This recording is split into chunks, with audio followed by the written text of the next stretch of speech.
menjelaskan tentang akhlak dalam bidang ekonomi yang terdiri dari 5 materi.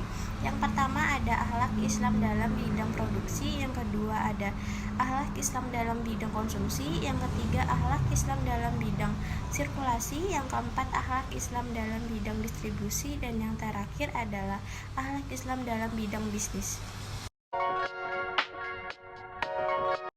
Akhlak ekonomi yaitu dalam melakukan kegiatan ekonomi, kaum muslim tidak boleh meninggalkan akhlak seperti aktivitas pariwisata.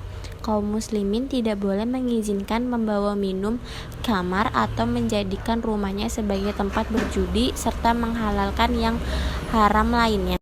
Akhlak Islam dalam bidang produksi. Akhlak utama dalam produksi yang wajib diperhatikan kaum muslimin baik secara individual maupun secara bersama-sama ialah bekerja pada bidang yang dihalalkan oleh Allah, tidak melakukan apa yang diharamkannya. Menurut Yusuf Al-Khodhawi, yaitu menjaga sumber daya alam dari populasi dan kerusakan, memproduksi barang dan jasa yang halal dan tidak berlebihan, memproduksi barang yang memberikan manfaat dan tidak membahayakan, tidak semata-mata mencari keuntungan maksimum. Islam dalam bidang konsumsi. Akhlak konsumsi dalam perekonomian Islam adalah memperhatikan prioritas kebutuhan mengkonsumsi produk halal, memperhatikan kualitas konsumsi atau halal lagi baik, mengutamakan nilai masalah serta kesederhanaan. Setiap hari selama hidup, manusia selalu melakukan kegiatan makan dan minum, karena dengan makan dan minum akan memberikan tenaga dan kekuatan yang diperlukan untuk mempertahankan kehidupan. Mengkonsumsi makanan dan minuman sesungguhnya bukan hanya persoalan memindahkan makanan dari piring ke dalam perut. Makan dan minum apabila dilakukan dengan benar juga merupakan ibadah tanda bersyukur kepada Allah Subhanahu wa Ta'ala, dan tentunya untuk menjaga kesehatan dengan baik. Akhlak Islam dalam bidang sirkulasi. Sirkulasi menurut ekonomi Islam bukanlah suatu hal yang liar, tetapi berjalan menurut peraturan yang berbeda dari sistem sosialis yang meniadakan kebebasan pasar, juga berbeda dari sistem kapitalis yang membiarkan pasar menjadi liberal dengan kebebasan mutlak atau semi mutlak, yang menjadi kesempatan bagi orang-orang kuat untuk melahap orang-orang lemah, dan peluang bagi orang-orang yang cerdik, yang licik untuk memangsa orang-orang awam di masyarakat. Di pasar, harga-harga ditentukan oleh beberapa hal, kadang-kadang sesuai dengan hukum penawaran dan permintaan, kadang-kadang mengikuti faktor dan sebab yang lain. Rasulullah Shallallahu Alaihi Wasallam juga memperhatikan pasar dan mendirikan pasar independen khusus bagi umat Islam di Madinah yang terlepas dari kekuasaan oleh kaum Yahudi Bani Qainuqa.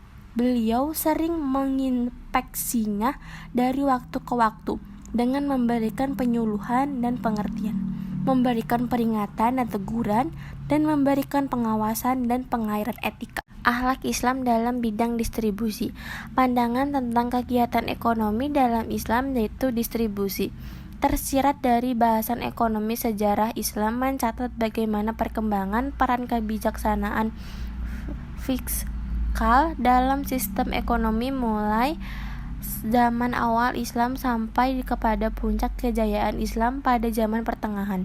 Seiring dengan kemunduran dalam pemerintahan Islam yang sering ada waktu itu, maka kebijakan fiskal Islam tersebut sedikit demi sedikit mulai ditinggal dan digantikan dengan kebijakan fiskal lainnya dari sistem ekonomi yang sekarang kita kenal dengan sistem ekonomi konvensional. Islam dengan tegas menggariskan kepada penguasa untuk meminimalkan kesenjangan dan ketidakseimbangan distribusi. Pajak diterapkan atas kekayaan seseorang untuk membantu yang miskin, dan bentuk dari sistem perpajakan itu berkaitan dengan salah satu prinsip pokok Islam, zakat. Dengan demikian, tidak ada ruang bagi muslim untuk melakukan tindak kekerasan dalam upaya melancarkan proses distribusi pendapatan. Akhlak Islam dalam bidang bisnis. Akhlak dalam berbisnis telah diteladankan oleh Nabi Muhammad SAW. Yang pertama itu ada kejujuran. Syarat yang paling dasar dalam kegiatan bisnis, Nabi Muhammad SAW bersabda, tidak dibenarkan seorang muslim menjual satu jualan yang mempunyai aib, kecuali ia menjelaskan aibnya. Hadis riwayat Al-Khuswani. Rasulullah SAW sendiri mencontohkan perilaku yang selalu bersikap jujur dalam berbisnis. 2. Menolong atau memberi manfaat kepada orang lain. Kesadaran tentang signifikansi sosial kegiatan bisnis dalam Islam. Pelaku bisnis itu tidak hanya sekedar mengejar keuntungan semata, tetapi juga berorientasi kepada sikap ta'awun sebagai implikasi sosial kegiatan bisnis. Ketiga, tidak boleh menipu. Ukuran, takaran, dan timbangan harus benar. Firman Allah, celakalah bagi orang yang curang, yaitu orang yang apabila menerima takaran dari orang lain, mereka minta dipenuhi, dan apabila mereka menakar atau menimbang untuk orang lain, mereka mengurangi. 4. Tidak boleh menjelekkan bisnis orang lain agar orang membeli kepadanya. Nabi Muhammad SAW bersabda, janganlah seseorang di antara kalian menjual dengan maksud untuk menjelekkan apa yang dijual orang lain. Hadis riwayat muttafaq alaih. 5. Tidak menimbun barang. Dalam Islam disebut dengan iktikar, yaitu menimbun barang atau menumpuk dan menyimpan barang dalam masa tertentu dengan tujuan agar harganya suatu saat menjadi dinaikkan dan keuntungannya lebih besar yang diperoleh. Sekian presentasi dari saya, kurang lebihnya mohon maaf. Wassalamualaikum warahmatullahi wabarakatuh.